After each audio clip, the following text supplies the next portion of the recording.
Assalamualaikum warahmatullahi wabarakatuh. Nama saya Muhammad Fatih Musmusan, PM24782081. Baik, di sini saya mau membuat video hands-on hmm, Lab 8 Exploratory Data Analysis, topik hmm, Coffee Production and Export. Nah, Coffee Production and Export. Crop Recommendation Dataset. Nah, itu topik punya saya. Baik, di sini langsung aja. Nah, saya akan menjelaskan di sini udah saya jalanin juga beberapa. Tapi ini udah saya jalanin. Yang pertama di sini di eh kode di sini nih. Pertama ada di barisan ini ada kode ini berfungsi untuk mengimpor semua library uh, yang dibutuhkan dalam eksplorasi data. Nah, misalnya OS. Nah, OS dan Glob ini untuk mengoperasi file dan mencari dataset CSV secara otomatis. Terus ada Pandas. Nah, Pandas dan NumPy ya. Nah, Pandas dan NumPy ini digunakan untuk memanipulasi data dan perhitungan numerik. Nah, terus ada matplotlib pyplot dan seaborn. Nah, ini nih untuk memvisualisasi data seperti grafik, korelasi, histogram, dan box plot. Terus ada Skippy start. Nah, ini nih digunakan jika nanti diperlukan perhitungan statistik tambahan. Terus ada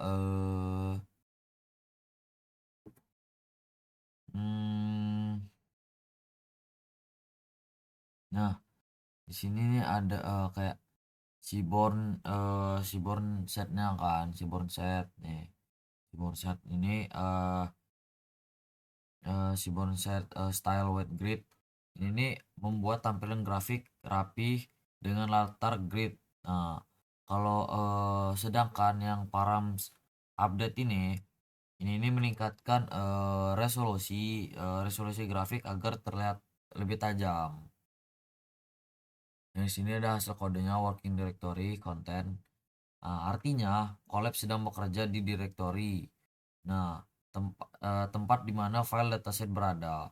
Semua library berhasil diimpor tanpa error, menandakan lingkungan Python siap atau collab siap untuk di analisis data. Terus di sini di step 2 ini, nah temukan dan muat dataset. Nah, di kolom kode ini, nah kita ini mencari dan membaca dataset CSV secara otomatis. Nah, ada glob.glob. Nah, ini akan mencari semua file CSV di folder kerja. Jika tidak ditemukan error, program menampilkan pesan error. Terus file pertama yang dibaca ini ada pdread. Nah, pdread. Nah, ini eh disimpan ke variabel df-nya. Terus df shape nah untuk menampilkan ukuran data, jumlah baris dan kolom. Nah, terus df head. Nah, ini untuk menampilkan 5 baris pertama dari dataset. Nah, di sini terus ada hasil kodenya. Dataset ditemukan crop recommendation.csv. Nah, data berhasil dimuat shape 2200,8. Nah, Hasilnya ini dataset berhasil dimuat dengan 2200 baris dan 8 kolom. Kolomnya terdiri dari unsur tanah, NK, NPK, nah kondisi lingkungan, temperatur, humidity, pH, rainfall. Nah, serta label yang menunjukkan ini nih jenis tanaman. Ini adalah dataset pertanian dari Kigel untuk merekomendasi tanaman berdasarkan parameter tanah dan iklim gitu. Terus step ketiga, eksplorasi awal struktur missing duplikasi. Nah, di kolom kode ini nih untuk melihat struktur dataset.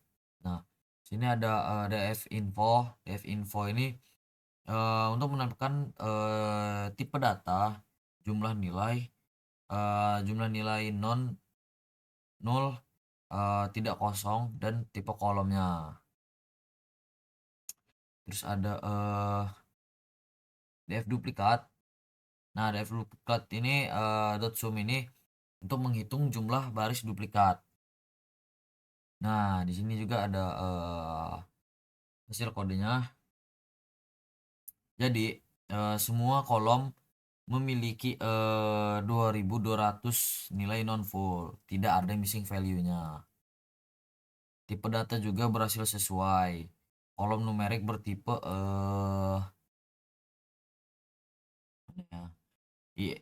INT 64 atau ada juga di sini float 64 dan label. Nah, label yang bertipe objek nih, objek string lah ya.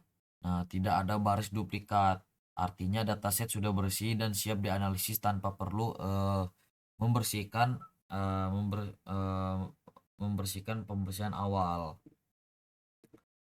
Terus di step keempat ini pembersihan datanya ya, hapus duplikat dan drop kolom dengan missing lebih dari 50%. Nah,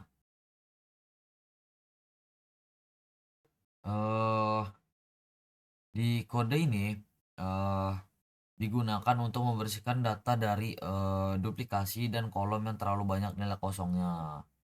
Jadi jika ada baris duplikat maka akan dihapus.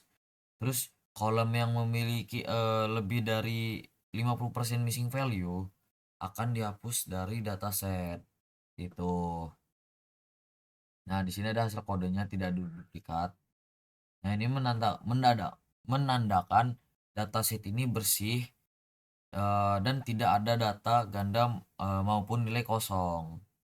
Nah, langkah langkah pembersihan tidak mengubah ukuran datasetnya, tetap jadi 2200 baris dan 8 kolom. Terus selanjutnya step 5 konversi otomatis kolom tanggal. Nah, ini bagian ini nih otomatis mencari kolom yang memungkinkan berisi tanggal atau waktu, lalu mencoba mengkonversi ke tipe data time. Nah, kayak gitu. Nah, di sini muncul hasil kodenya, tidak ditemukan kolom tanggal valid. Nah, artinya karena dataset crop recommendation tidak memiliki kolom tanggal atau waktu, langkah ini dilewati.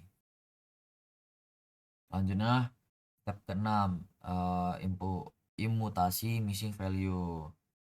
Nah, langkah ini bertujuan untuk mengisi nilai kosong jika ada. Nah, seperti contohnya itu kolom numerik akan diisi dengan median, dan atau pula kolom kategorikal diisi dengan unknown. Nah, kayak gini, unknown. Di sini hasil kodenya juga Messi value tersisa 0 yang menandakan tidak ada nilai kosong di seluruh dataset. Jadi tidak perlu dilakukan eh, imputasi tambahan. Dataset udah siap untuk analisis statistik dan visualisasi. Selanjutnya step 7 statistik deskriptif. Nah, di sini nih ada statistik numerik ya, menampilkan statistik dasar dari numerik dari kolom numerik seperti rata-rata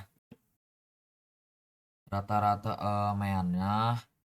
Nah, terus ada nilai minimum, maksimum dan kuartil seperti Q1 dan Q3.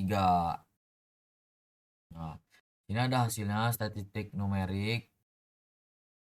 Ada contoh frekuensi kategorikalnya juga. Nah, nilai rata-rata ini ya.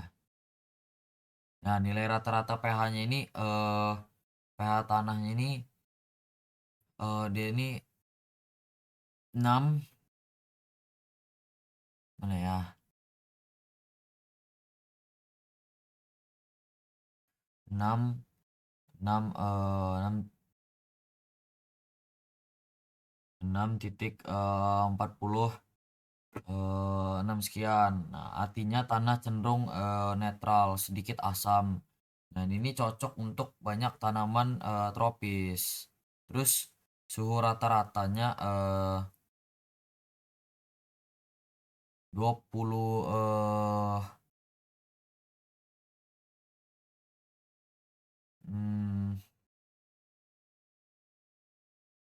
mana ya? Suhunya itu tadi.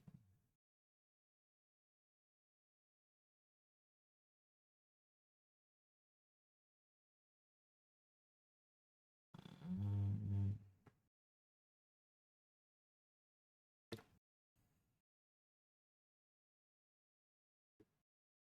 ini temperaturnya nih, suhunya ini. 25 ya. Nah nih, 25 Celcius.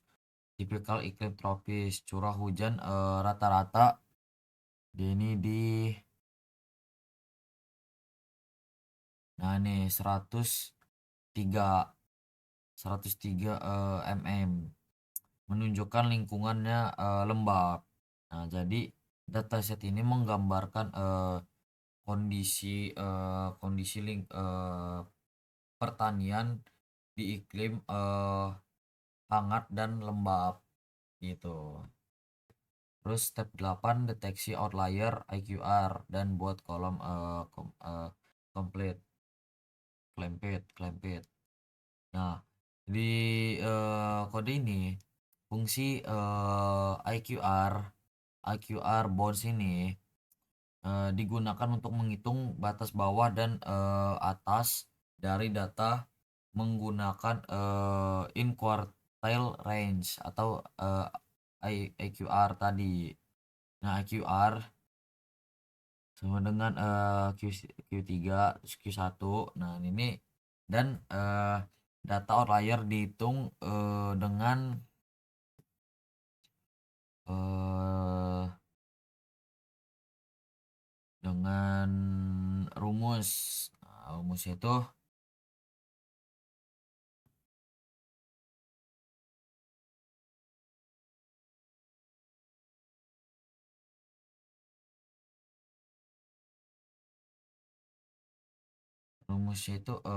lower bound Q1 ini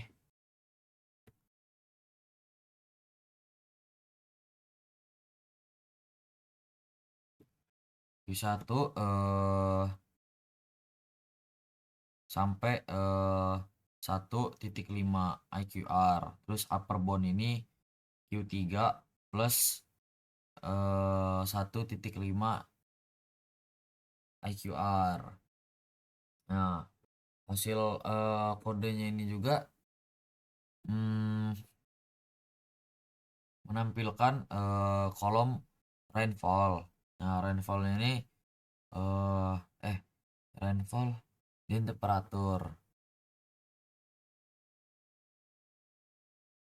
Nah, memiliki beberapa nilai ekstrim outlier, sedangkan kolom lain relatif normal. Terus jadi ini bukan outlier ini berasal dari kondisi cuaca ekstrim seperti hujan tinggi atau suhunya rendah. Tetapi tetap logis karena merupakan variasi alami antar wilayah. Selanjutnya step 9 visualisasi utama. Nah, korelasi antar variabel. Nah, di sini ada. Jadi mana ya? Di kode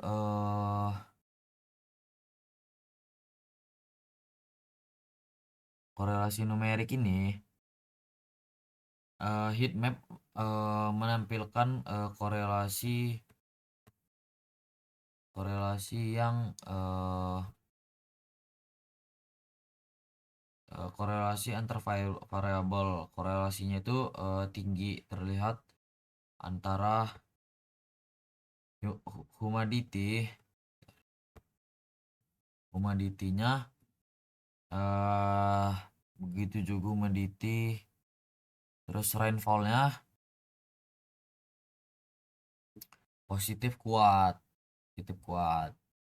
Nah, terus NPK-nya ini cenderung berkorelasi sedang. Jadi, curah hujan yang tinggi biasanya meningkatkan kelembapan tanah. Nah, kelembapan tanah dan unsur hara tanah saling berhubungan karena berasal dari sumber pupuk yang sama. Terus di sini distribusi histogram KDE-nya. Nah, ini hasil histogram menunjukkan hampir normal dengan ekor kanan sedikit panjang.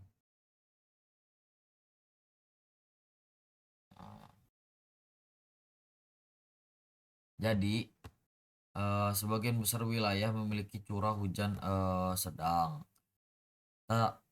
Tetapi ada sebagian kecil dengan hujan yang sangat tinggi. Terus box plot. Nah, ini nih. Nah, menampilkan median suhu sekitar 25 derajat Celcius dengan sedikit outlier di atas 40 derajat Celcius.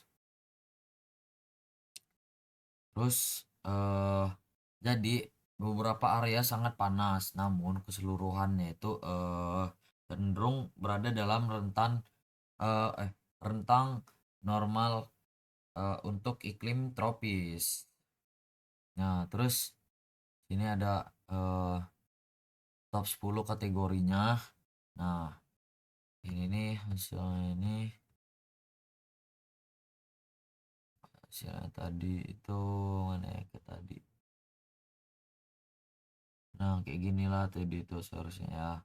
Kayak ada dia tuh tanaman terbanyaknya. Tapi nggak muncul kayaknya sih. Tanaman terbanyaknya itu ada kayak rice, mais, terus ada jute, coconut, dan banana. Jadi tanaman tropis mendominasi dataset, memperkuat bahwa data ini menggambarkan kondisi pertanian tropis seperti itu.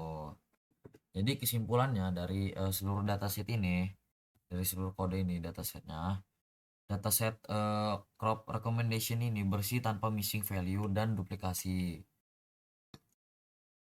korelasi kuat muncul antara kelembapan dan curah hujan.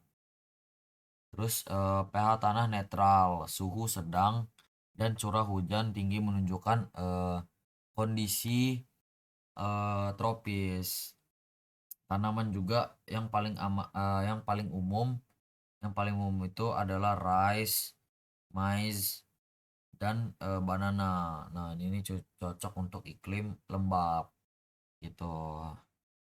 Terus insight dari dataset ini siap digunakan untuk machine learning model rekomendasi tanaman. Terus jadi ide ini membantu memahami konteks lingkungan sebelum proses prediksi dilakukan. Baik, mungkin segitu aja video dari saya. Maaf bila ada salah kata. Baik, saya Keri. Wassalamualaikum warahmatullahi wabarakatuh.